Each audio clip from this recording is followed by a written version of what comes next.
بسم اللہ الرحمن الرحیم۔ السلام علیکم ٹو کلاس۔ آج ہم اپنی اسلامیات کی کتاب صفحہ نمبر 18 پر باب نمبر 2 کے پہلے سبق کا بقیہ حصہ پڑھیں گے۔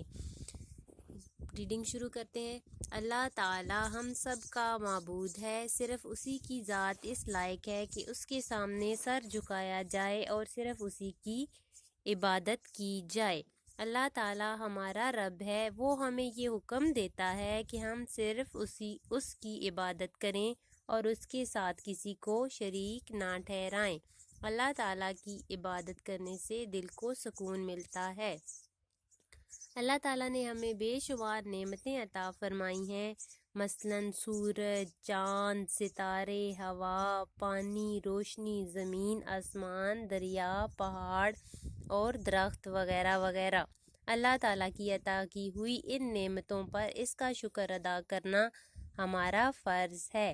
اللہ تعالیٰ نے قرآن مجید میں نعمتوں کا شکر ادا کرنے کا حکم دیا ہے۔ اللہ تعالیٰ کی دی ہوئی نعمتوں کا شکر ادا کرنے سے ان میں اضافہ ہوتا ہے۔ ہمیں چاہیے کہ ہم اللہ تعالیٰ کو ایک مانیں، صرف اسی کی عبادت کریں اور اس کی عطا کی ہوئی نعمتوں کا شکر ادا کریں۔ آپ نے آج اس سبق کے بقیہ حصے کی ریڈنگ کرنی ہے 4 سے 5 دفعہ۔